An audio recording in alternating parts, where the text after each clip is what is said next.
transforming lives.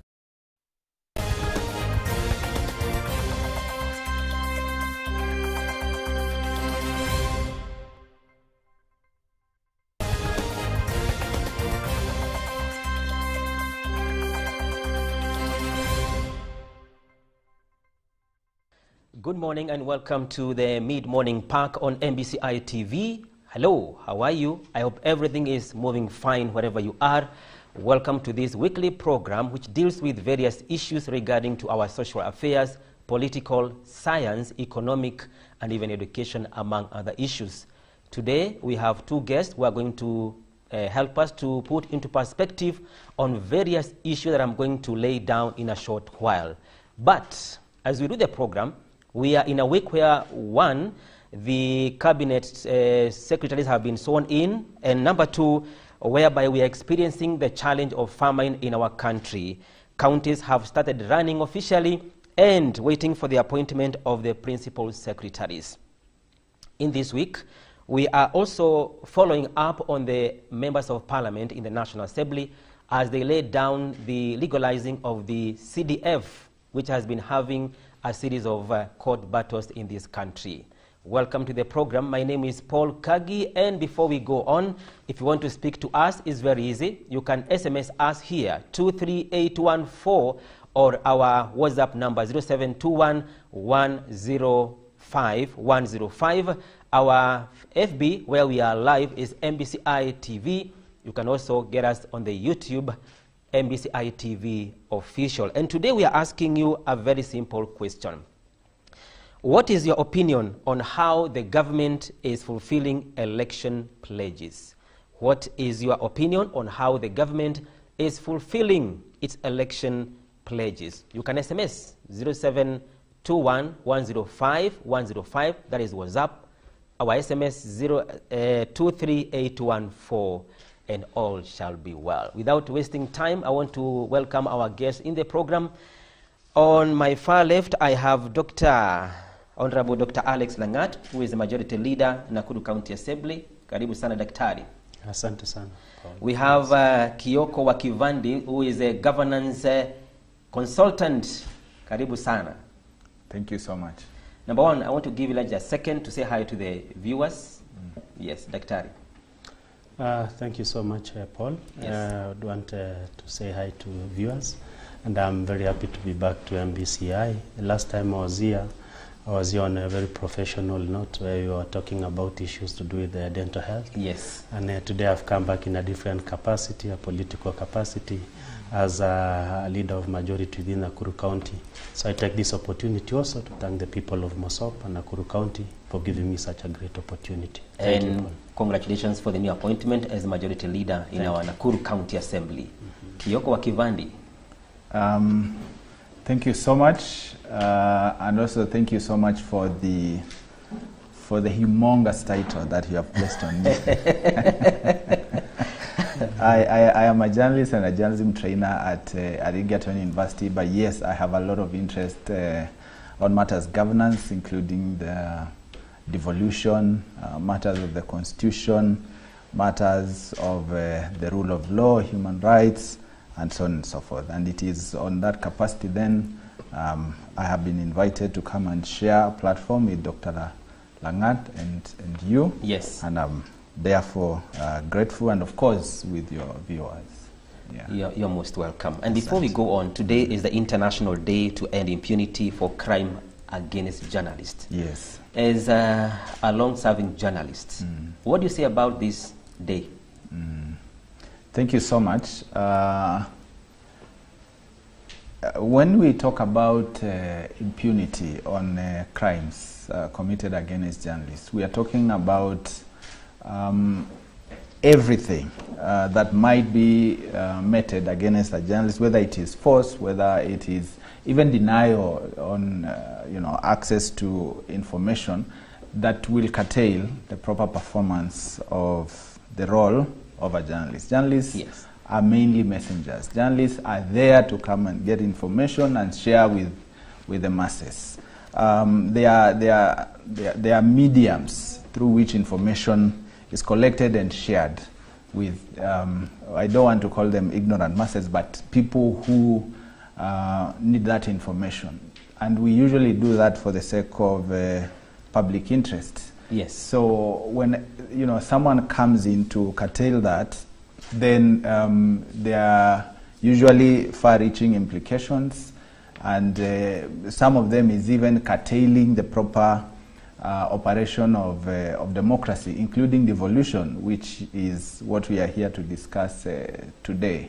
And there are usually different forms of impunity and crimes against journalists. The very worst one is when a journalist is killed, just like we witnessed, the other day with the death or the murder of the journalist from Pakistan who was killed in Kajiado. Someone might say, but that fella is a Pakistani journalist.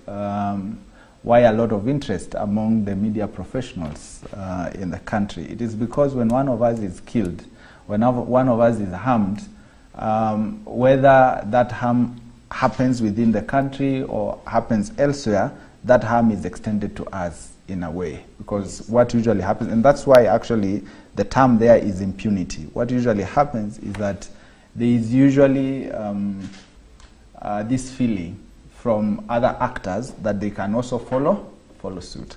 And the other issue is that then it creates an environment of fear among journalists. Yes, even if it happened several miles far away, but it will still create some kind of fear among journalists that if I follow a certain story, there's a high chance that I may be attacked. There's a certain chance that I may be targeted. Yes. So then, as we wish journalists all the best on this day, as we remember also those who are killed. I'm a Catholic, by the way, and today among Catholics is also a day to remember all the faithful departed. So we can also take this opportunity to also remember all journalists who were killed in the course of their work and so on and so forth. But it is also to ask different actors, including governments, that they give us a fair playing field. That arms of government like the county assembly, whose key stakeholder we have here, to just make sure that they put proper structures for access to information for journalists working in this region and elsewhere. Thank you, Kioko Kivandi. Yes. Daktari, as we had said earlier, as you are the majority leader at the Nakuru County Assembly, just briefly, I like asking this question regarding the county assembly, because when you go to the ground, you'll find that there are many people who don't understand really the role of county assembly. Would you mind to briefly enlighten our viewers the role of the county assembly? Thank you so much, Paul. As a county assembly is actually an implementing unit of people's, the Wanjiko's representative right from the base or the foundation. From the ward levels, because you realize that many policies that are made, even from the national government, parliament, they need to be implemented somewhere. And far much as they do, it is devolved down towards the county assembly, so that we are able to implement the various policies, and also to be able to carry out the various projects which usually affects the ordinary wananchi at the ground. Yes. So we can say, other than we do our legislations also, because the county assembly also make rules and laws that are acceptable and can be able to help them to be able to implement some policies which are actually being passed from our main government. Yes. So we do the implementation of those policies, we do the oversights, because also once projects are being carried on right at the mashinani level, it is upon the county assembly to go and oversight, ensures that our roads are well built. If it was issues of water, it was issues of building projects that are devolved, schools, hospitals, we go and oversight and also ensure that there is actually proper use of money, and there is actually value for money for the Wanjiko at the ground. So as a county assembly, we play a very big role. We are actually the foundation of what the government should be able to implement. Yes. One more thing, which I think Mr. Kioko is going to respond to. Do you feel that the Wanjiko you're talking about understands the role of county assembly? Before it was a bit hard, but I want to tell you today, Paul, the ordinary Wanjiko nowadays is a very informed person. They're always keeping us in checks, and even if you go to your social medias and all that, you'd always find them asking questions here and there. They really know what is happening. And maybe those who are far deep in very rural areas where they don't get access to internets and all this. But those who are in peri-urban regions and within the regions, the Wanjiko of today is a very different Wanjiko. They really know what is their rights, they know what is expected of you, and they know also their role at the ground. Yes. Mr. Kioko, what do you say about if the Wanjiko really understands the role of the county assembly? I wish we could give a scale and say, perhaps on a scale of 1 to 10, where 1 is least and 10 is highest. What we would say, because we are now 10 years down the line after the introduction of devolution, we could give about 6 from where I sit. Yes, we would want to say that the Wanjiko understands, but if they understand, to what extent are they playing their role effectively, you know, not as passive citizens? Because it is one thing to understand the roles. It is another thing altogether to, you know, to participate. The spirit of devolution is a participatory governance system.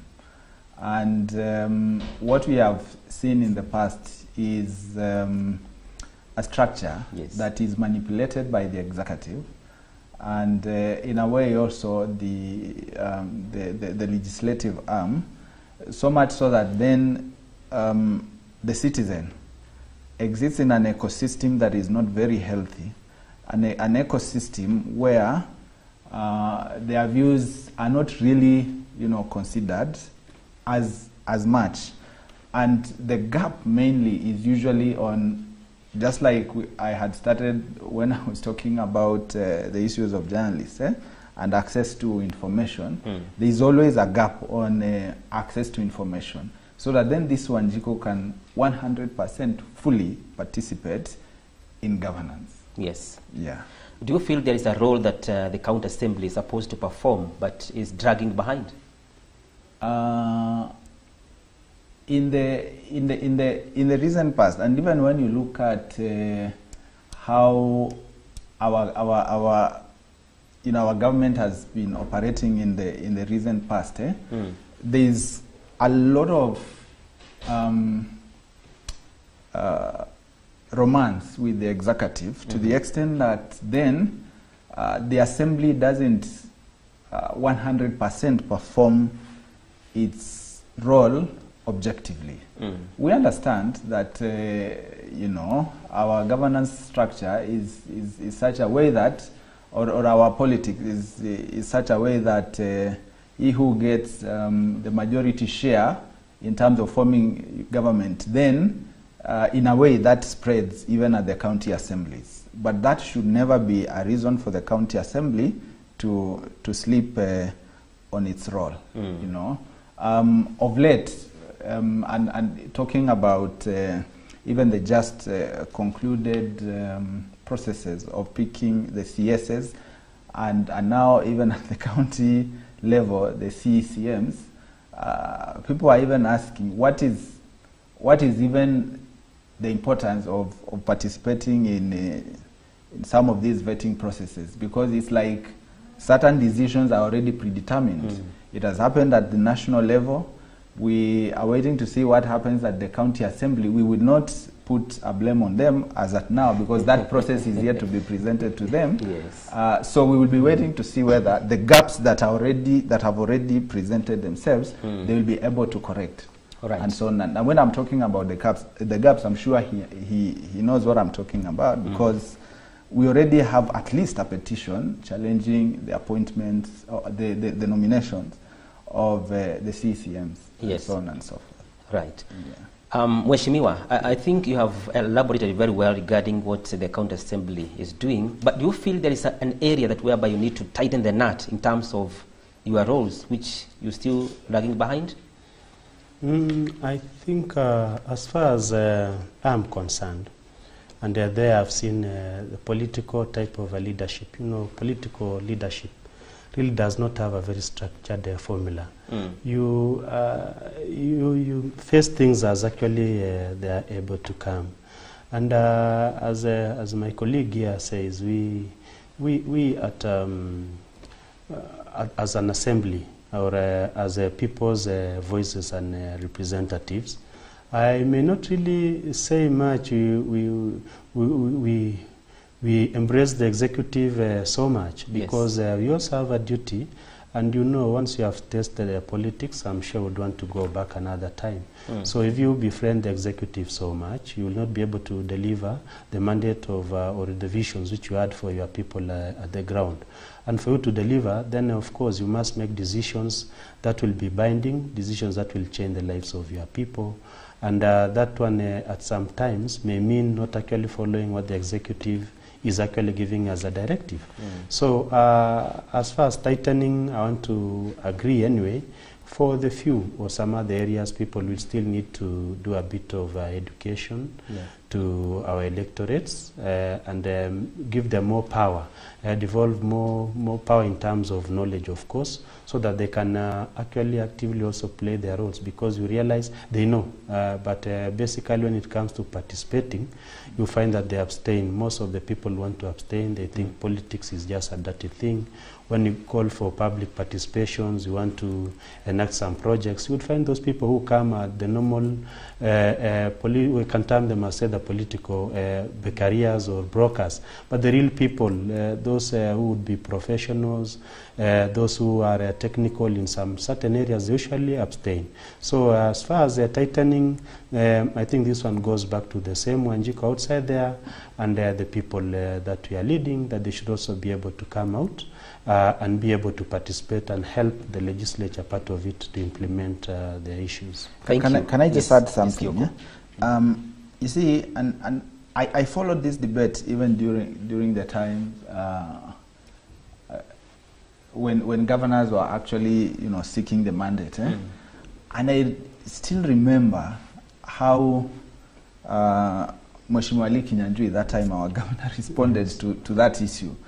He was putting a lot of blame to the citizenry here, saying they actually don't feel like participating. And the issue is the environment within which we play our politics at the county level is such a way that this expert that Daktari is talking about is not made to be interested in it. I know we will go back to the theories of patriotism and so on and so forth, and say you have a responsibility as a citizen to participate in the running and the affairs of your government. But the issue is, and I am happy that he has actually acknowledged, we have certain people who have become like gatekeepers, and between the executive and the citizenry, they want to be in between, and that spoils the whole thing altogether. And this is why this expert then is not interested in taking part. It is the responsibility of the county government, county assembly included. And by the way, one of the things we have also been failing is that every time we are talking about county government, we always want to point a finger at the executive, while county government consists of the executive and the assembly. The only arm of government that we don't enjoy direct control at the county level is that of judiciary, right? But in terms of having a legislative arm, we have. In terms of having an executive arm of government, we have. So again, even in Nakuru County, we have not been able to have a mix, a beautiful mix between the executive and the county assembly, and communicate that to the citizen. every time we communicate government, we are communicating government in terms of the office of the speaker and the office of the governor. But the county government, to start with, is the assembly and the governor. So in short, we have a serious disconnect. Yes, there's a serious disconnect, and the only gap there is just something to do with just communication. We don't communicate government properly. How I wish that we could correct that now. I am happy that the governor, Mheshimiwa Susan Kihika, has introduced an element of public communication in the office of the CEO, ICT and e-government. Yes. Initially, we didn't have public communications as and by the way, it's public communications. There's an S. When they are communicating, they are saying public communication. Okay, you may want to say it's semantics, but even CA, for instance, we say Communications Authority of Kenya, and so on and so forth. Right.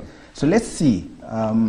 This gentleman who, and he's actually our colleague who has been given that mandate, let's see how he will dangle the carrot with respect to, communicating government moving forward. Yes, and we are asking you today, what is your opinion on how the government is fulfilling election pledges? What is your opinion on how the government is fulfilling election pledges? Talk to us through SMS number 23814. You can also WhatsApp at our WhatsApp number 0721 105 105. We are live on our social media account, FB MBCI TV, even YouTube MBCI TV official. In the studio this morning, we have two great gentlemen, Mr. Kioko Wakivandi, who is a governance consultant and a journalist by profession also. We have Honorable Dr. Alex Langat, who is the majority leader at the Nakuru County Assembly. And gentlemen, I believe that you all agree with me that we're in the process of strengthening our devolution, which seems to sleep more on the government side than the counties. And Mheshimiwa, I'm trying to ask myself the role of the members of county assembly in financing devolution. Do you have a role? Do you have maybe an avenue to be able to finance devolution? Actually, we realize that as a county government, in terms of finances, other than our ability or individual efforts to go and solicit for fundings in terms of NGOs or willing partners to be able to assist us, the main amounts of money still comes from the central government in terms of budgeting. So it comes from the executive arm anyway. So 90% of the fundings that we as a county assembly executes to be able to do our mandates, ideally would be coming from the executive, the central government, and then of course we come and share the executive part of it, and there's that amount that will also come to our various wards. So as our role, maybe individual efforts now, as I've actually put it, may be able to assist us in terms of improving on the little resources that we have. And even as a county assembly, also in terms of percentage, we are trusting that the current government is going to improve in terms of amounts, so that because the amounts that is being used directly by the county assemblies is very minimal. So we are looking forward to the executive upping a bit of those amounts so that it is able to help us deliver our services at the ground. All right, Kioko Wakivandi.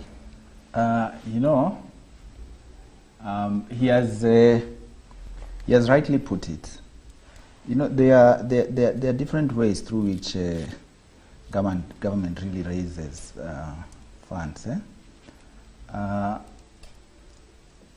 We put what we refer to as fiscal policies. We also put other policies we refer to as monetary policies. And then at the end, so that then we can collect revenue. And on top of that, we borrow through what we refer to as public debt. Now, the only disadvantage that we have with county governments is that they are not allowed to play the monetary policy and so on and so forth. What they can just do is to come up with policies on revenue collection and so on. It will be important for the county government of Nakuru, or rather we shall be waiting to see the policies that the person in charge of finance will put, so that then we can collect enough revenue. But just to say, in most cases, sometimes people want to increase taxes or increase what we refer to as the tax base or tax regime, while sometimes that is not even the only solution. Partly the solution is on expanding tax collection, ensuring that tax is effectively collected. And when we are talking about effective tax collection, we are saying that the tax regime that we shall establish is also cost effective. That we don't use a lot of money even in the collection of the tax. To put it in simple terms, it's like saying, for instance, we have this arm of the county government that helps us in this county askaris. There's a name they have. It's called what? County askaris. Yes, there's a name they give that. It's not implementation. I'll remember and tell you. Okay? So, and even these people who come at the parking sites and so on and get the money. Yes. Sometimes you may end up seeing that the number is so big that you ask yourself, are we then not even spending more? Okay? Paying these guys in terms of salaries than even what we are collecting. Okay? When we are talking about, again, increasing tax collection, is just ensuring that, for instance, even now, without raising the tax rate, okay, like now land rates and so on, is just ensuring, have we enumerated every perhaps business, okay, that should pay certain rates and so on and so on, even without introducing a new rate or increasing the rate that we have at the moment. All right. Yeah. Right. Now, as we continue, I want to shift towards the award fund, Mheshimiwa. And as we are talking right now, the members of parliament are trying so much to be able to legalize the CDF, which has been having a series of legal battles since last year. Now we have this award fund, which somehow is equivalent to the CDF. Would you mind to enlighten us more about the award fund and what the county assemblies nationally are doing about it? Do you want to legalize it, and what do you want to do with it? Thank you so much. Actually, what happens within the county assemblies, in a small way, is a replication of what happens also in our parliament. You have rightfully put it, the award funds, of course, we legislate within our own counties or in our own small county assemblies through the floors also that we would also wish to keep the award fund, because it is something that gives you an opportunity to really exercise the representation part of your election to the county assembly. So ideally, award fund will be some amounts that are set aside for the development in your various wards or where you actually come from. And they are actually structured in such a way that it is going to assist on the devolved functions, because we realize there are some few functions that are not devolved, and the award fund may not be able to assist in those functions. But for the devolved functions like building our roads, the county roads, of course, because they're also the national government roads, building our ECDs, the polytechnics, issues to do with bursaries, which also touches so much on the ordinary mwananchi. The award fund should be able to help and assist to elevate such issues. And we really want to protect it, as far as also the parliamentarians are protecting the CDF.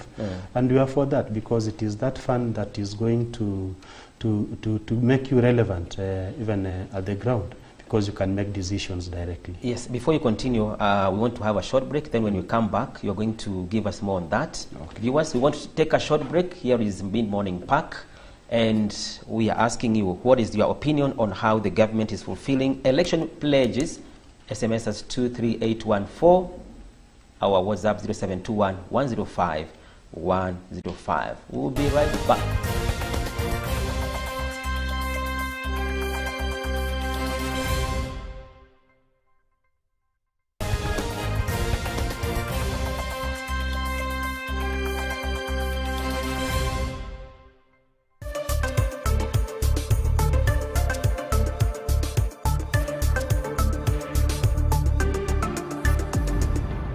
MBCI Television, transforming lives. And God is able to make all grace abound toward you, that you, always having all sufficiency in all things, may have an abundance for every good work. 2 Corinthians chapter 9 verse 8. Welcome to the November Prayer Festival, starting from the 31st October to 6th November 2022, as we pray for increase and access of the grace of God. And by His grace, we will be praying for Kenyans in diaspora Monday to Thursday from 4:30 p.m. till 5:30 p.m. East African time. Join us every day for morning glory from 5 a.m., lunch hour services from 12:30 p.m., Friday Kesha from 9:30 p.m., Saturday from 3 p.m. and Sunday services. Also follow Facebook Live at Apostle John Kimani William, YouTube at Apostle John Kimani William Official on MBCI TV and radio. Venue will be at the Harvest Cathedral and Church Without Walls. This is an interdenominational meeting, free and open to all. Moses answered, "We will go with our young and our old, and our sons and our daughters, our flocks and herds." Exodus chapter 10 verse 9. Bishop Michael Wanderi of CFF Kiambu. Wale wote ambao umepitia katika mambo mazito, wewe na jamii yako umepitia katika hali ambayo ni ngumu, Mungu amenipatia nafasi nyingine ya kutoka nje na kuingia katika mji wa Thika Technical Institute ground. Ndio tutaweka hema kubwa. Ni siku ambayo ni ya Saturday tarehe 5 na Sunday tarehe 6. Saturday nitaanza kuombea watu kuanzia saa 2 asubuhi mpaka jioni, nayo siku ya Sunday ni kuanzia saa 6 watu wakiondoka makanisani. Welcomes you to a great mega tent meeting at Thika Technical Institute grounds, dubbed Family Healing and Deliverance. These meetings begin 5th of November 2022 from 8 a.m. and 6th November 2022 from 12. Guest music minister Shiro YGP.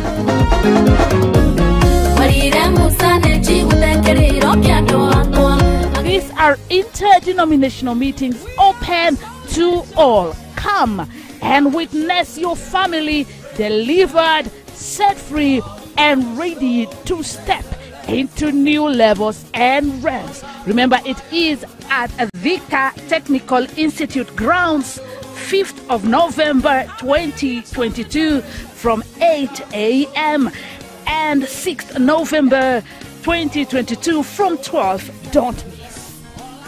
Next on Akili Shambani.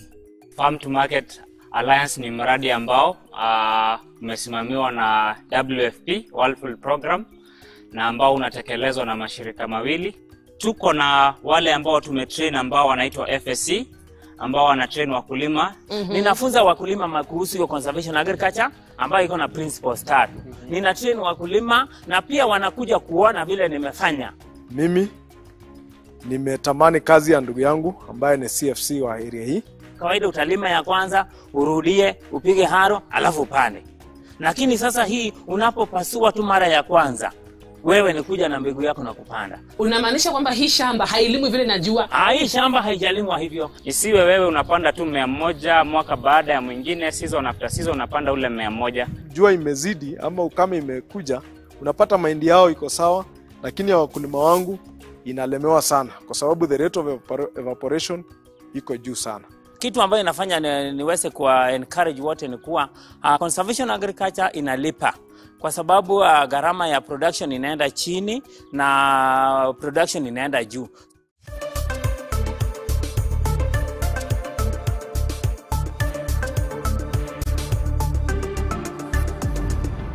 MBCI Television, transforming lives.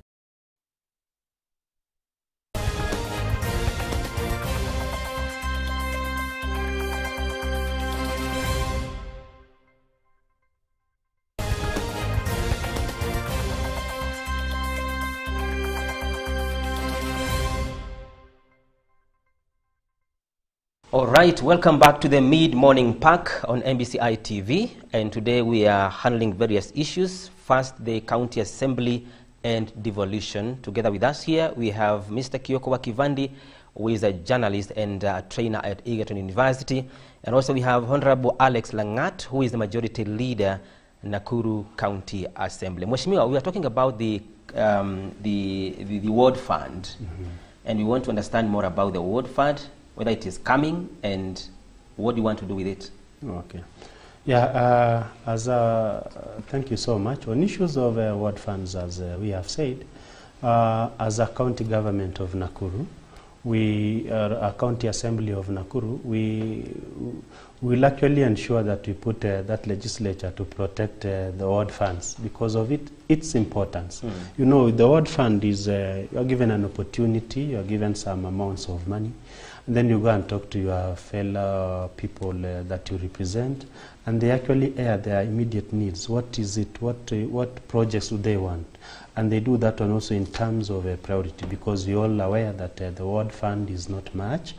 But when you go to the community and they are able to identify their immediate needs in their various places, this ward funds actually has done a lot. It has changed lives and it has changed the situation. So what we would want to do with it, of course, is to carry forward the developments of our various areas, and also to help us to be able to fulfill our pledges when you are campaigning. Of course, all of us had various visions and missions. So the ward funds is going to assist us to fulfill those kinds of pledges that we did, and I'm sure it gives value for money, because this is something that has devolved right from its own unit.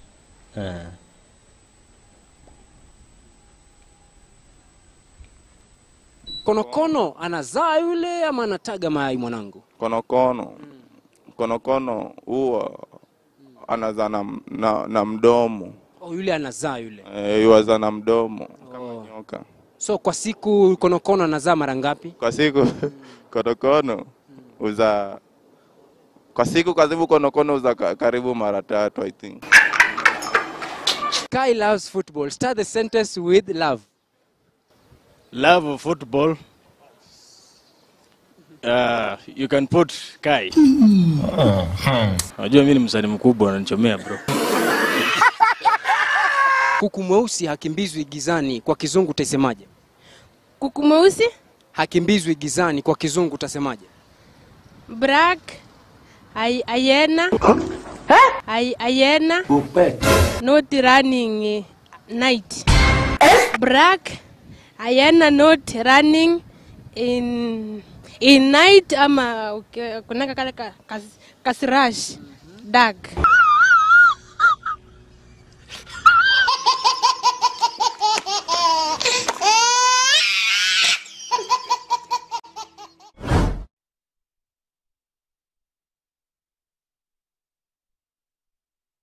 Right, and sorry for that technical hitch. Mheshimiwa, I wanted to ask you, it seems as if the ward fund is more of the bursary fund.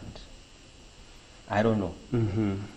Well, I think the element of bursary comes out for more prominently is because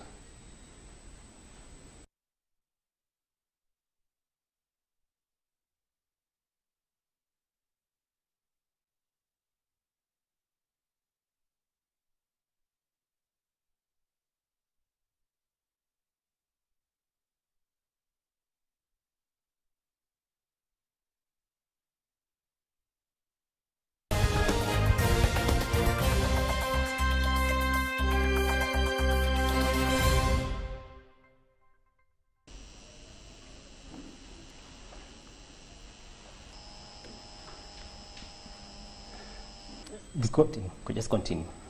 So the ward funds actually it's more prominent in terms of people talking about it, because I mean the bursaries, because it touches directly on the person. You know, when I build a road, we are all using it, all of us. When we bring water, it's all of us that are going to consume the water. When we build a polytechnic, it's all of us. But when you talk of a bursary per se, you know, it touches you as a parent or as a guardian.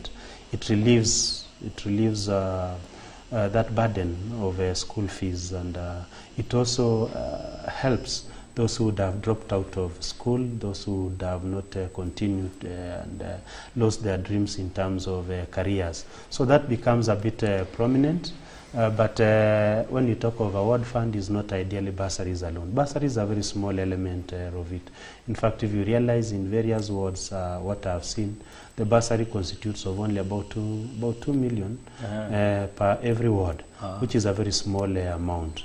So the other remaining amounts, which we hope that we are going to increase, is now used for the other developments within our villages. Yes. Kieko, do you have any reservations regarding to the ward fund? And I like how you began it, by first of all starting the journey from the CDF. Yes. You know, the history of CDF is CDF predates Constitution 2010. And even without going into the details of how it was introduced, you will want to appreciate the fact that by the time we were introducing the CDF, we had realized that there is need to kind of pump certain resources to the ground, resources that were not being channeled by the central government, yes, so that then we stir development at the grassroots level. So that then we can have what economists would even want to say a multiplier effect, even, or what the current government is referring to as the bottom up. Yes. In fact, CDF is a very good application of the bottom up approach. So then we bring resources to the grassroots level, and that way stir growth. As we stir, because it is government spending at the local level. That way we have a multiplier effect, and so on and so forth. It predated the Constitution 2010. Now, when we finally got the Constitution, we finally got certain persons whose role we defined in the Constitution as governors. Now, governors, and in fact, in the whole Constitution, the only time we are talking about, or the time the term CEO is referred to, yes, is when we are defining the governor. Yeah. The president is not even is never even seen as the CEO of the nation, but the Constitution defines the governor as a chief executive at the county level. What does the chief executive do? They come up with plans, development plans, and so on and so forth, that they execute at the county level. If we follow that stream of thought, then we would want to say the people who play the roles of representation, oversight, and legislation then are like some monitoring and evaluation officers. If we continue with that chain of thought. Now, the gap with the trouble that people critiquing now NGCDF is the gap on policy and the legal framework. That after Constitution 2010, and after we got governors, and after we got devolved funds, then CDF is hanging. There are policy gaps in the way it is to be utilized, and also the way it should be oversighted. Because we are saying we have an MP who wants certain funds. And now if we come down even at the ward level, then we are saying we have a member of county assembly who is saying, give me certain funds in the name of ward fund, yes, so that I can use in doing what? In implementing certain projects, development projects. We don't refute, okay? You, after the governor has spent the funds we give them, your role is to come and oversight. After you have spent your the cut we gave you. Yes. Okay, from public coffers. Who oversights you? A big question. Who oversights you? Of course, you will want to say, "Oh, we have the office of the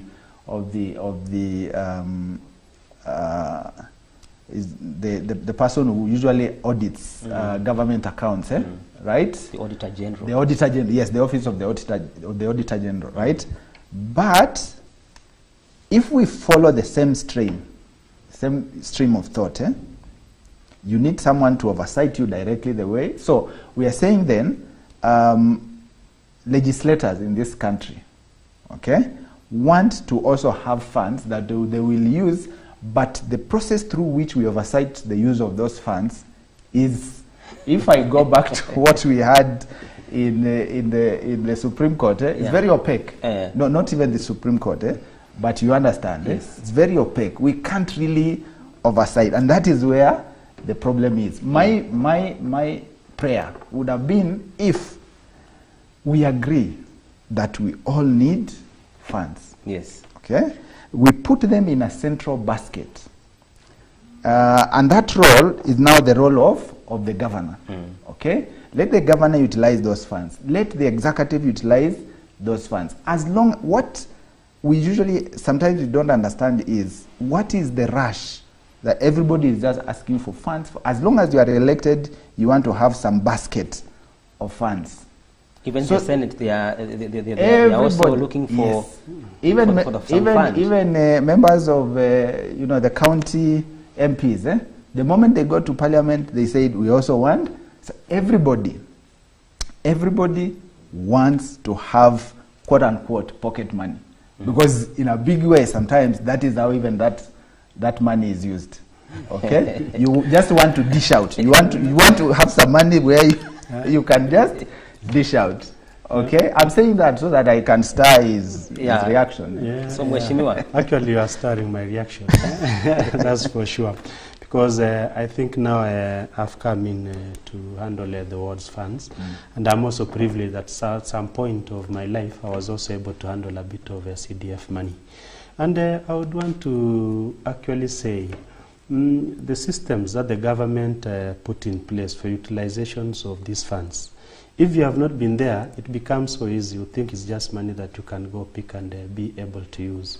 But the legislation surrounding the usage of the funds, be it the CDF or the world funds, is actually very stringent. It's something that it's not as easy. You just go in and pick. Of course, there are cappings in terms of usage, where, for example, you use some certain percentage for these particular types of projects. Yeah.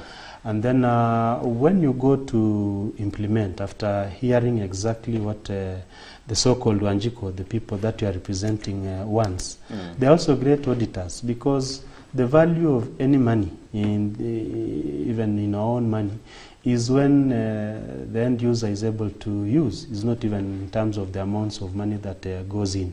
So when you go in and misuse these funds, be it the World Fund or the CDF funds, the same Wanjiko will come out making noise. And we've seen cases where people have actually been taken to courts because of misuse of CDF funds. Yes. So I would just want maybe to inform the public that these funds, be it the World Fund and the CDF funds, and why you see everybody also would want to have their own pocket of it. It is because it is the money that can make you relevant. And we can all agree that before CDF, when central government was managing projects directly on the ground, we never really felt this particular money. But where the usage of the world funds and the CDF has been done very prudently and in a manner, because as I've earlier said, there is a process of even how you get this money. Of course, you start by budgeting, you start by public participation. The Wanjiko will give you what they want. Then you come, you do the budgeting in the office, and there are committees that sits and oversees. It's not that the member of parliament just wake up and say this is what you do. Yeah. So once they sit and they oversee those particular projects, experts are actually brought in to come and give guidance. We have the public works involved. We do the bill of quantities, the BQs are also brought in. And then there are people who will be always going to monitor the projects from the various government arms. And I want to tell you, because I've once been there, if that money is actually misused, you will be in for some trouble. Well, and we sure. have seen this actually happening. Yes. So it's not something that you just pick and do. And that's why everybody actually wants to have his own. You know, it's like you are a father in a home, and you have children, various children with various needs at home. So as a father, you know, when you don't have anything to cater for these particular children directly, it makes your position a bit compromised. I think that is a phase that you see everybody wants, so that you can be able to meet the various needs of the various people whom the national government or whom even the member of parliament will not be hearing, because you interact with these people very directly. We won't come close to this matter, but I want to just give you 1 minute regarding to the issues in Meru. I feel that the Meru county has really set a very bad precedence in terms of what Kioko had said earlier, the mutual relationship between the county executive and the county assembly. Do you feel, I think Kioko, I feel that the county assembly or the county government of Meru has really given us a very bad picture. Now, is it true that sometimes the county assembly members do hold hostage to the governors, and the other way around, the governors to hold hostage to county assembly members? And why? You see, and that's why issues, for instance, on the administration and governance around some of these on devolved funds needs to be cleared. There's a lot of confusion. If legislators would only stick to their three main roles of representation, oversight, and legislation, we would sort out a lot of conflict at the county level and even at the national level. Because, and he has put it very well, everybody wants to be relevant. Okay? But relevant in what sense? Relevant in what sense? We have a multiplicity and a conflict of roles between these two arms of government. Imagine if governors also started forming their own laws. The only thing they can do is to initiate the process of formation of policies. They will start with the executive, yes, but finally they end up at the county assembly, where by that time public participation has been done, and then now county assembly discusses that, formalizes, then takes back to the governor. The same way with the use of the funds. So if we could sort out this, my happiness would be if we could develop our devolution structures and our understanding of devolution, and even the way we are implementing it.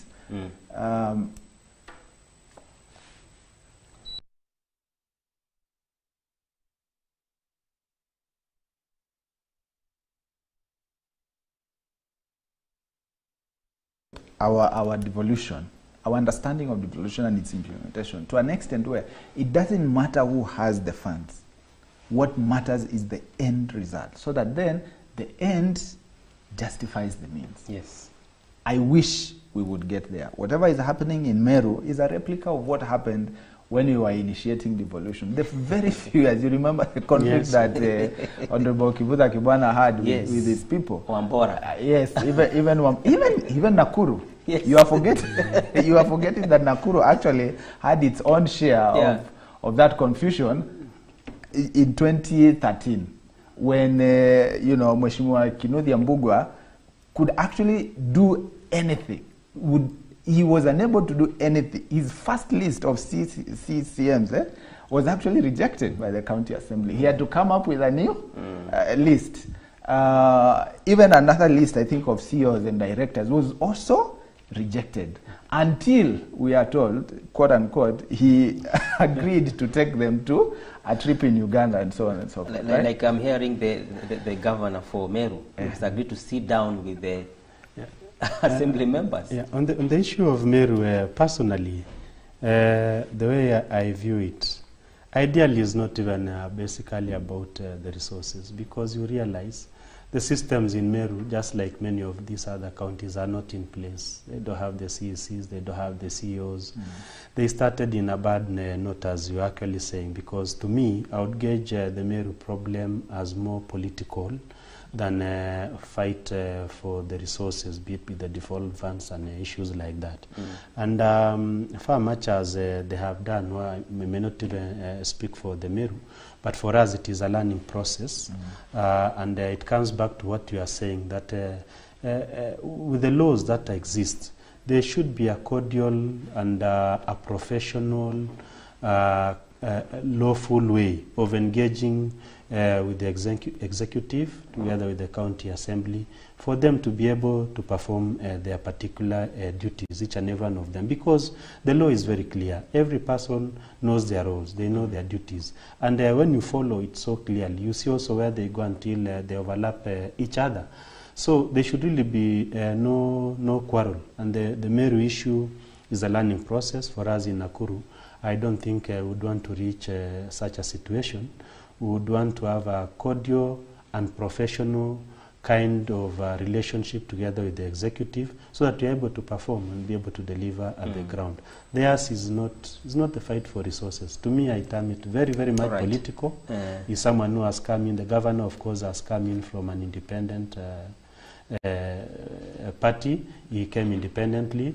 There are members of county assembly from various divides in the house, and I think that is also what is giving us. So they just need to mutually sit down and talk politically and solve that things. Maybe in 1 minute, what is in tray for you now? For us now as a Nakuru County, I would want to really appreciate the roles that our county MCAs have been playing, because we have actually played our role within a very short time. When we came in, of course, the election of speaker, deputies, the election of leadership, and we have put the various house businesses committees in place. And where we were heading to, of course, was to be able to validate or to be able to accept the list. Vet them first, and then of course be able to pass them through the floor, the CECs, plus also the CEOs who are actually coming.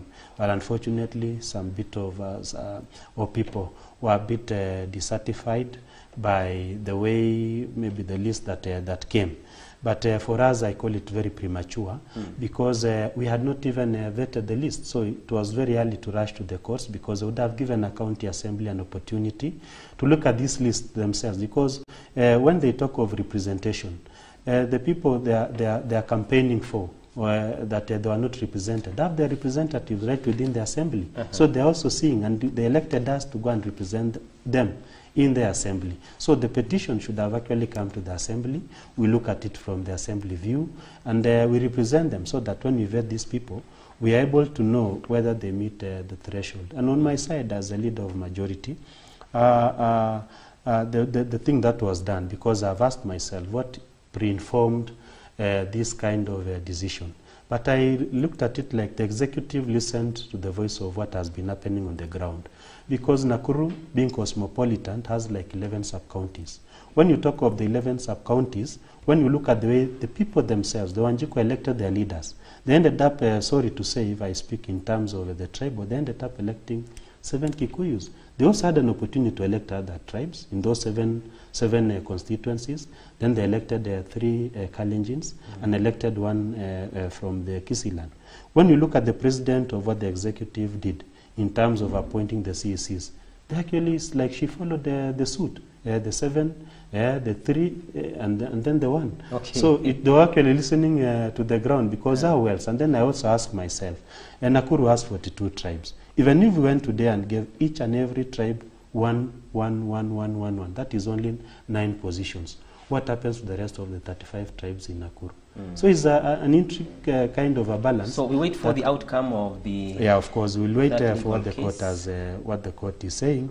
But we pray that let these people allow us to be able to fulfill our mandate, because we cannot move without the CECs and plus also the CEOs. And I think we want to fulfill our mandate. Time is running out. Thank you so very much. And if you are watching, here we are at MBCI TV, the Mid-Morning Park. We are putting into perspective various issues that are affecting our country right now. We have just talked about the issue of a county assembly and devolution with the Honorable Alex Langat, who is the majority leader, Nakuru County Assembly, together with Mr. Kioko Wakivandi, who is a journalist and Egerton University trainer, who has also interest in the issue of governance. Now, we want to move to another issue, but before we go there, we are asking you this morning, what is your opinion on how the government is fulfilling its election pledges? What is your opinion on how the government is fulfilling its election pledges? 23814 is our SMS number. WhatsApp 0721 105 105. Right now, we want to look at the issue of the election promises and high cost of living. And we know right from the low level of the county assembly members, they promised wananchi on various issues, members of parliament, women reps, governors, even the president himself. We want to see whether these promises are being fulfilled at this moment. And also, as we do that, we are also going to check on the issue of high cost of living in our country. I want to go to Mr. Kioko Wakivandi. I believe that you have been following the election pledges from the grassroots to the national level. Do you think something is being done in terms of fulfilling the election promises in the country? Well, someone may say it could be too early for us to start judging them, because they have not even done 100 days. Have they done 100 days? Not yet. They are 50. Yeah, okay. They are still forming government, so we could give them a leeway. They also took over. I don't want to buy that narrative of crying all the time from the DP. But we appreciate the fact that when they came in, there are certain structures that were a bit weak that they need to fix before they take over. But of course, what they want to appreciate is that kwa ground, mambo ni tofauti, mambo ni different, okay? And now what they need to do is to forget about the campaign, that campaign mood. We are done with the campaigns. Now what we need to do is to fix all structures of government and start serving people. Somehow though, when you start looking at some of the statements that are being given of late, starting even with the statements from the president, you feel like there are certain election promises that were merely hot air. Starting with the Hustler Fund. I don't know whether it's us, the electorate, who did not get it right, but we don't understand when the president now says there's going to be some form of an interest rate on the Hustler Fund. And I'm sure even Mheshimiwa here has seen those memes saying, Allah, kwani kulienda aje, and so on and so forth. The issue of fertilizers and so on, during the campaigns, the narrative we gave wananchi is that this issue of food shortage is like we get in, we fix. Yeah. I think now they are starting to realize, or government is starting to realize, of course, it would not have been we get in and we fix. There has to be some time. And now they have now started unpacking. You see the way we usually do fake news, unpacking fake news. Government is now slowly unpacking the fake news of the campaign period. And it has come to, it is starting to tell wananchi the real story, the real situation. So we can only, believe that moving forward they will keep on fixing. One of the troubles, and if you speak to economists who are objective, they will tell you the issue of any subsidy. Any subsidy is usually, in the long term, not very beautiful. It's not usually very sustainable and not encouraged. Yeah. Okay. It's usually sometimes let the market sometimes just fix itself. Let the market just get to an equilibrium. And you also realize that in the past we had quite a number of subsidies. What the current government has done is they have gotten in and they have tried to say, we want the market to operate naturally. Let it fix itself and let's see what happens then thereafter and so on. Which so you don't know. We can only hope. We can only hope. But that's at the national level. Yes. What about at the county level? Okay. Again, of course, the situation is almost the same.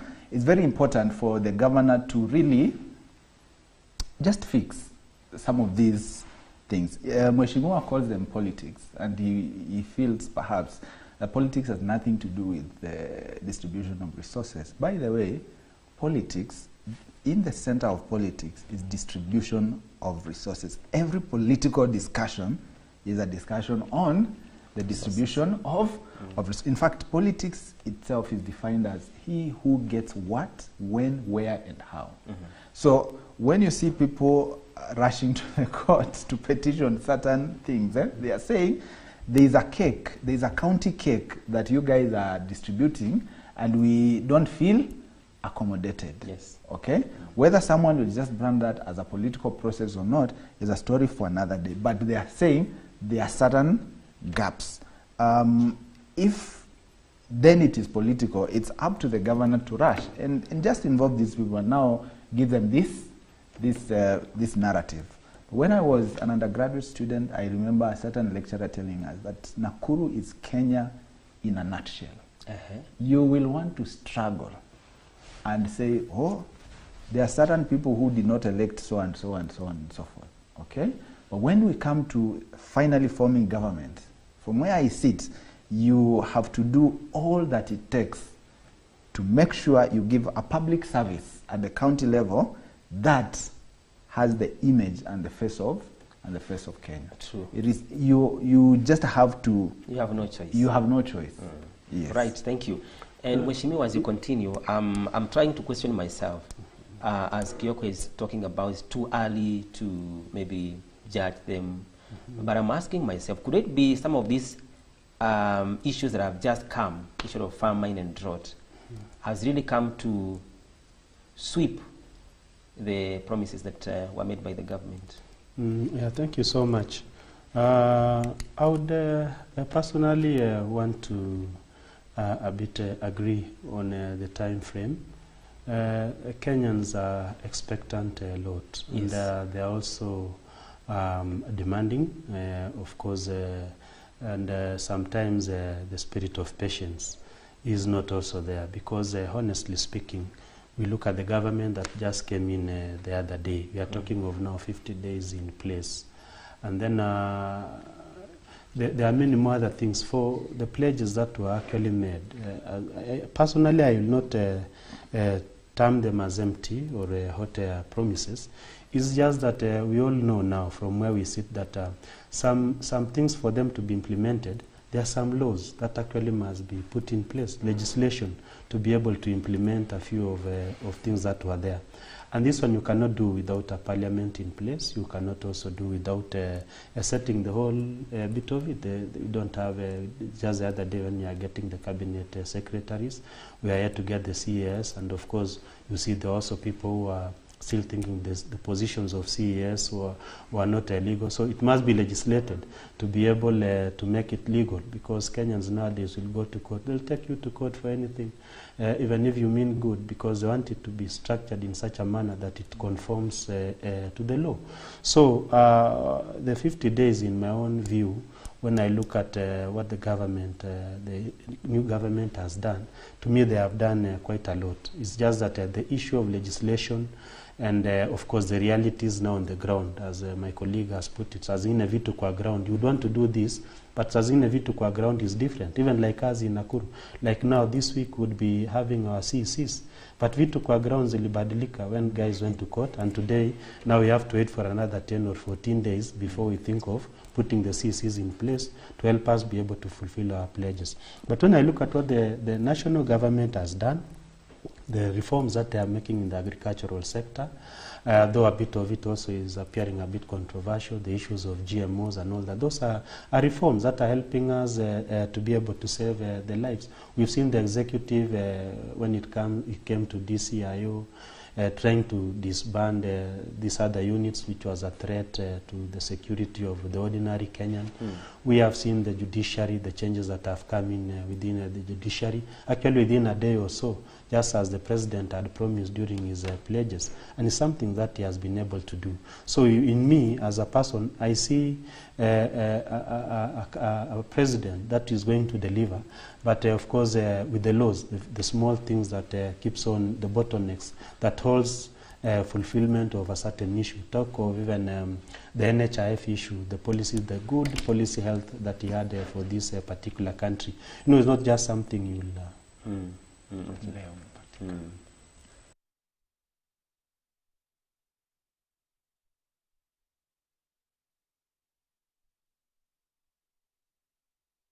The same explanation. Yes, we agree that the government, the president has really done something, some promises like appointing the judges and those things. But I'm still asking myself, which kind of promise is going to bring impact to common mwananchi? Yeah, as I had said, the value of any money is the end product. You know, even if today, even in a house, talk of when you are building a house, you pump even like 10 million in a foundation. You know, people will not feel the value of the 10 million that has actually laid the foundation. But people will be happy to count on the cost of that house when it is complete and they are living inside the house or using it. So as we are saying, the things that are going to touch on Wanjiku, of course, I know they are waiting for the border funds that the president promised, the hustlers funds. And I will tell my friend here, I heard the president say this thing is coming by this particular December. But as he rightfully also put, you know, you have to put things that are actually sustainable. As a government, you will not be getting money just dishing out. This money is supposed to stir up the economy, stir up the small mama mboga, the border people, and for it to start, because if you just give them, they'll just eat the money, and then the problem will still come back to where it was. So the legislation is the issue. They are trying to legislate. How do we protect this fund? How do we make sure that even when the government gives it out, is going to bring back the value that was highly meant for the results and issues like that. So as far as what you are expecting, the foundations are being laid. And as I have said, you can do a very expensive foundation as what the government is doing, be it in the national or even the county government, and then you start building up. So the Wanjiku would actually start enjoying, and they will see the product. Like, of course, when you talk of lowering the prices of fertilizers, somebody would have just thought, why don't you just go and lower the price of maize, of flour? But you see, these are long-term foundation, so that we lower this one, increase the productivity, so that in the next 2 or 3 months, when people use these fertilizers and plant, we have gotten a permanent kind of a solution. But of course, many of our people would want a quick access, something that a shortcut, and a quick relief. You want to hear that tomorrow fuel price has come back by 20 shillings, flour has come back by but this. It was a big promise by the president, which really was really featured in the campaigns. Sure. Immediately they are going to lower the fuel prices and unga. You know, common mwananchi, if you just follow on them, they really don't understand why the government can't lower the prices of unga and fuel. Maybe Mheshimiwa, because now in the leadership, in a layman, how would you tell the common mwananchi why the government is unable to lower the price of unga and fuel? Yeah, in a layman's language, this ideally is there are laws that are going to govern this, and then there are also many people who are going to get affected.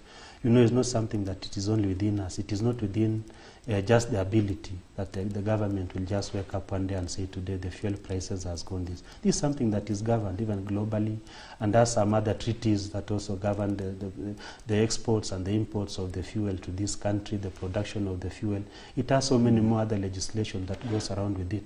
So it was easier said then, but now when you come to want to implement, is when again you say, Fitukwa ground now is a bit different, that we now need the time to put the legislation in place so that these things are going to be lowered. But believe you me, I have a lot of faith in this government that it is going to work. Thank you. Maybe Kiokwa Kibwana, how would you summarize that? Let me put it this way. What Mwananchi needs to understand the Wanjiku of the Constitution needs to understand is that the global prices for oil, okay, oil as a product, never change. When we import at that price. Let's say perhaps 100 shillings a bale, right? So what government has been doing is they had introduced a subsidy. Yes. What a subsidy does is then they bring this oil to the market at a lower price than what we have imported. But that does not mean that we are buying at a lower price. That global price still stands. So what it is then is government is meeting this gap. Okay? Yeah. So when we lift these subsidies, we just go back to buying at 100 at that global price. So what we have never been telling, Wanjiku, is that this subsidy is in itself not something that is very good. It's not like it's a free service. Some way government has to borrow somewhere, whether locally or internationally, to meet this gap. So now government comes in between. It's like you are taking a ride on a boda and you have a heavy jacket because it's cold. Yes. So now government is that heavy jacket. So this heavy jacket has been removed. It has been removed. This is the information that we never give Wanjiku, and this will be the role of your public communication arm. And that's why I said again, I look forward to how the gentleman who has been picked for public communications will deliver this. Simplification of some of this information, you come up with a public finance policy, right?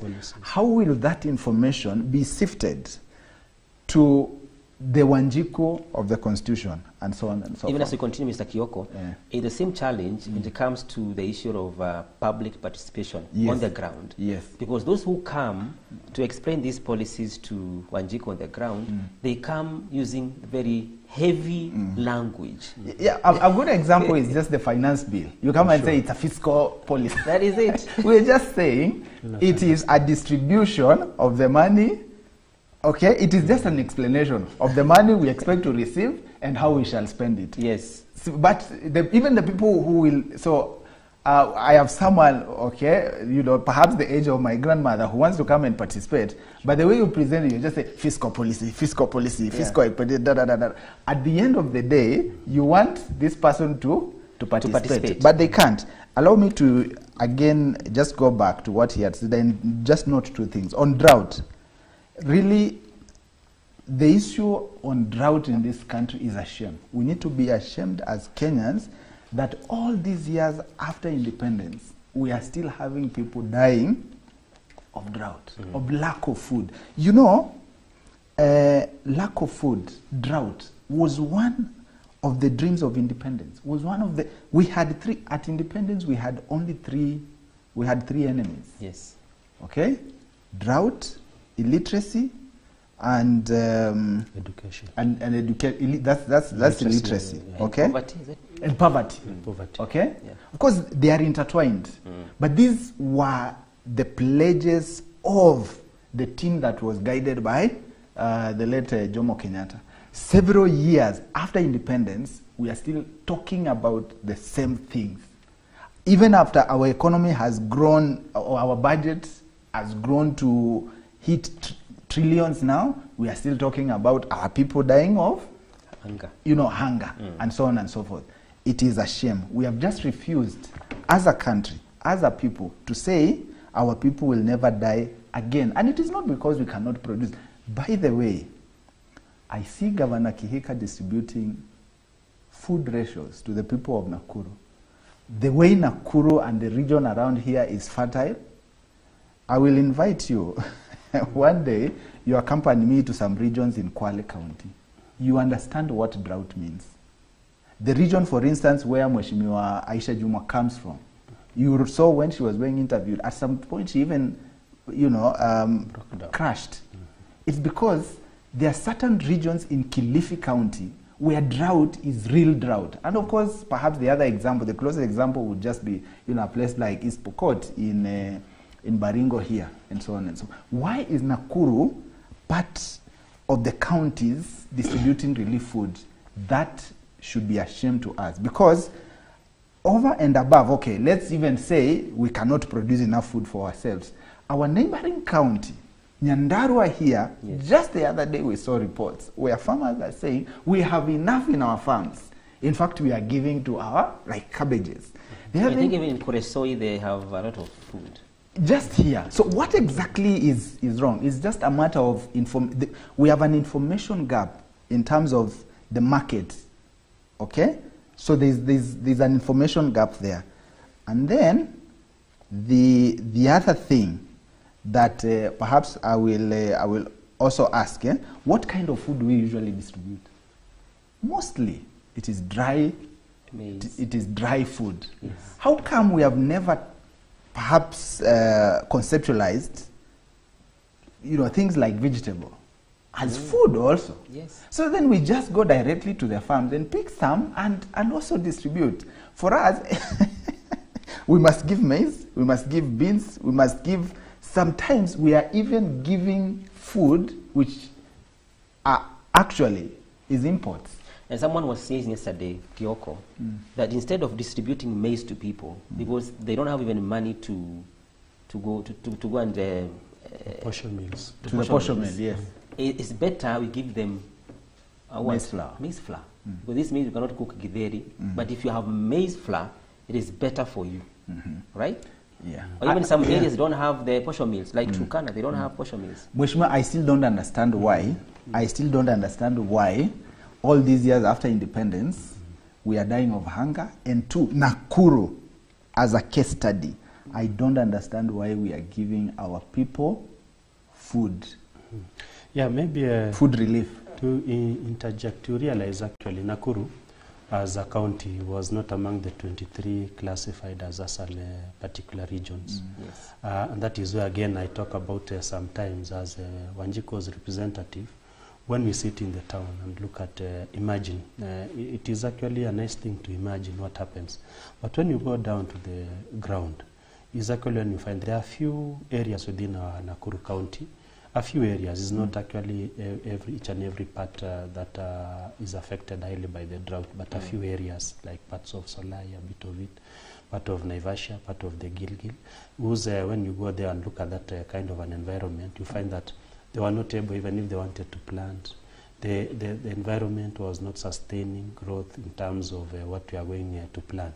So what Her Excellency did on this one was after, and we just come from campaign, when we visited the areas, we already found that there are a few areas that the drought had actually affected these particular people. Of course, we all know Kenya look upon Nakuru as a food hub. We are the ones who have actually been supplying the various places.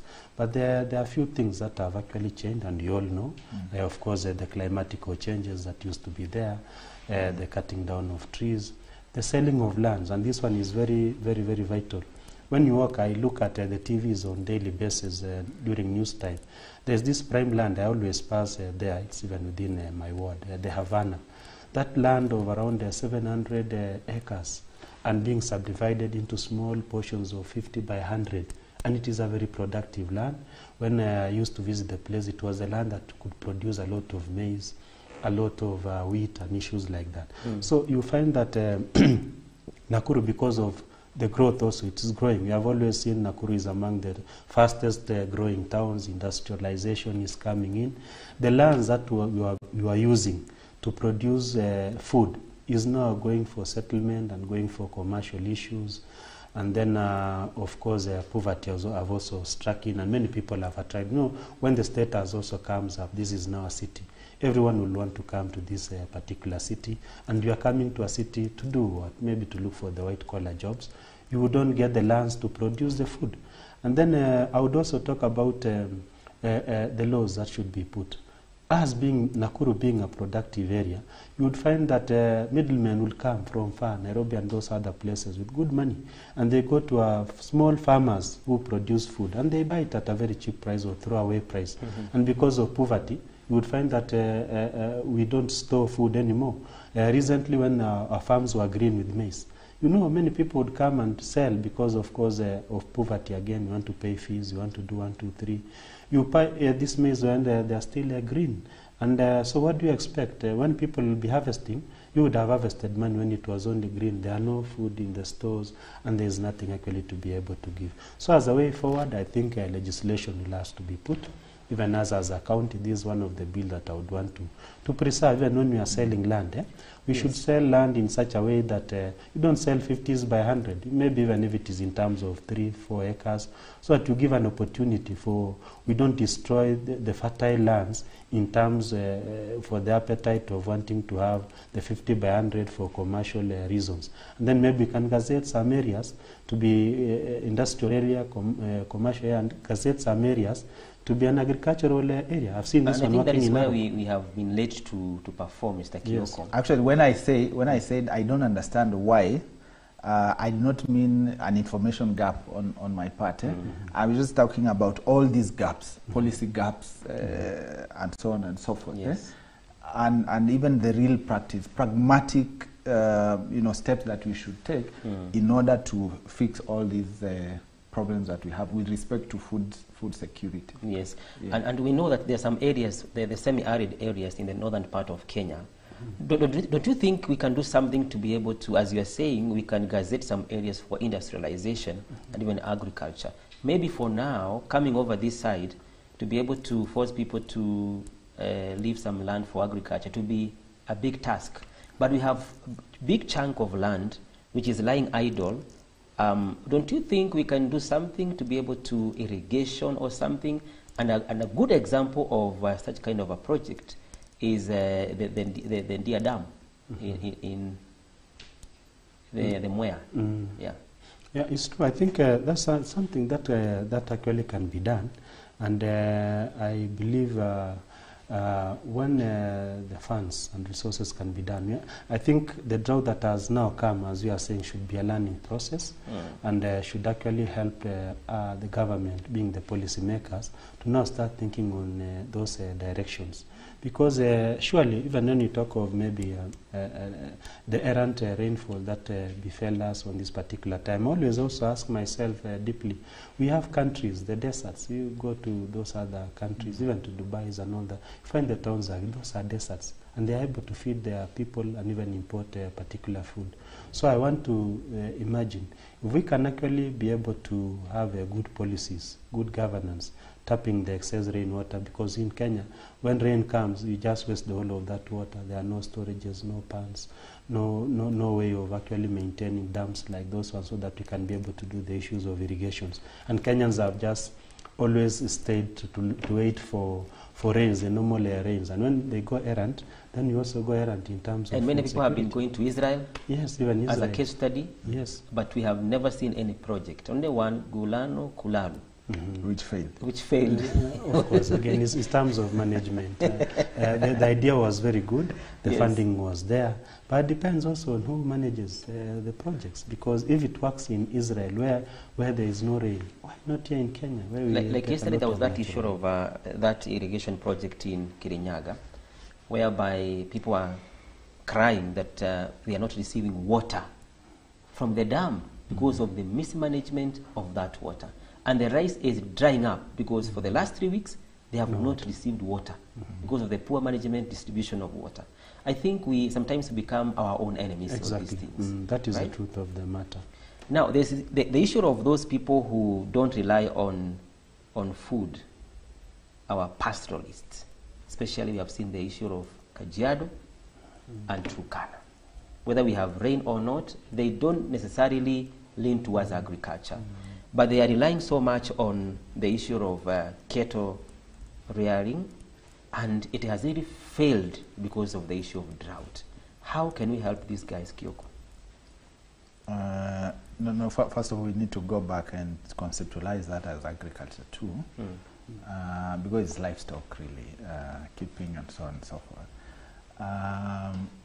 I really felt bad when I saw the farmers in Kajiado crying the other day, saying they are selling their animals now at about 100 shillings, 500 shillings, and you know the real market value for that would be perhaps 7,000 up to 10,000 and above.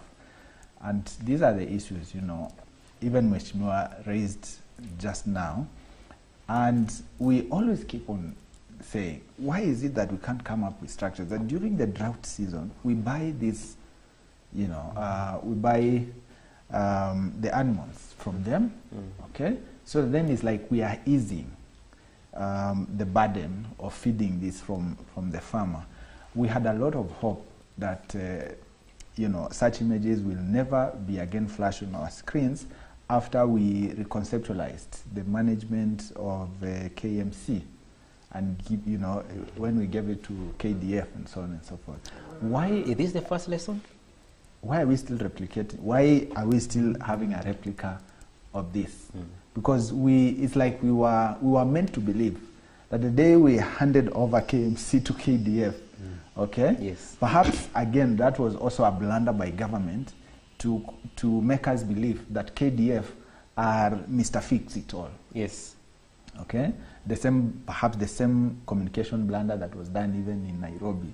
That because we have given Nairobi to a KDF, then the problem the cosmopolitan. Yes, okay. In fact, even at some point, people are saying because even universities, public universities in Kenya have troubles, let's also give them to KDF. So as long as you have a problem, give it to KDF. And so again, those are gaps in, you know, government and public communication. But really, thing is, there is no problem that we cannot fix if we want to fix it. Yeah. Okay. One of the our major problem as a country, you know, especially from 1982 all the way to 2010, was really governance. And we fixed it when we got the new constitution. In a big way, we fixed it. Yeah. We have teething problems on how we are implementing the constitution, but because there was political will to have this, you know, to have the constitution first and foremost, then in a very big way, we are moving forward as a nation. Why is it that just these small problems we really can't fix? Okay? Yeah. How many extension do we have in this country? Do we have extension officers? Really agricultural extension officers? Are they really doing their work? They are there, but I think they are sleeping on their job. When I was growing up, the region I was growing up, we did the same form of farming over and over again, and they never saw the. I discovered that soil is tested when I came to Egerton University here, even if I didn't study agriculture, but I had people talk about it. Yeah. How come when I was growing up, I never saw anyone come to our farm and say, by the way, soil is usually tested. We are going to come and test soil for you as a community so we can advise you as farmers in this region, this is what you should plant, and this is how you should plant it, and so on and so forth. The same way, those farmers, we understand that in some regions, people keep livestock as they place some aesthetic value on the large herds and so on and so forth. But with information, with proper information and capacity building, there's something we can do. Because ultimately, this farmer at some point, if there is no intervention, they will finally sell this animal at a very low price. Why not come early? Just capacity build them with information and see what happens. I think, as you're saying, we are losing somewhere. And if I'm correct, I remember the promise was, not by this government, previous, that we will be buying, during Uhuru's government, we'll be buying your livestock through the Kenya Meat Commission. And then we don't necessarily give you all the money because you are going to use it. We buy, and then when the drought is over, we are going to give you back your money, you go and buy other livestock. If today you buy this livestock from them, give them money, come April when there is rain and water for their livestock, they don't have money again to buy the livestock. So this problem is going to be far even beyond our expectation. I'm being told our time is far much gone. We need to come close to the program this morning. But I want to give you 1 minute maybe to speak to Wananchi. And what hope would you give them? Because right now, everybody needs hope. Mheshimiwa, you can talk to that camera. Kioko, you can talk to that camera. Thank you so much. I think as a nation, we are heading somewhere. That's I would want to start by telling Kenyans that we are heading somewhere. With all the promises and looking at the kind of legislations that are actually being put in place, we pray that Kenyans become a bit patient with the various governments, including our counties. And for the Nakuru people, I would wish to also encourage them that let us continue keeping together in unity. We know Nakuru is a bit volatile, and would want us to remove this notion of tribalism within Nakuru. It is an issue that actually must be handled with a lot of care, because we have had stories here in Nakuru of what tribalism can be able to do. So far much as we mitigate on the issues of fairness and the shares in terms of appointments to the various positions, let us for sure be wary of what tribalism can do to us. So that let us talk, let us come and talk, so that we can be able to give solutions to whatever is happening, especially in our county assembly. We need to deliver services, but you see now our hands are tied. Thank you so much. Kioko? Thank you so much. What I would want to say is that our constitution now is 10 years and counting old, right? It's no longer a toddler. It's moving to the age of being a teenager, right? If we want to conceptualize it as such. So we cannot continue really guessing a lot with the way we are going to implement it. Let us pick the challenges, the lessons we have picked over the years, and take this discussion forward. I would want to really implore on the executive to really play its role, the county assembly to also play its role.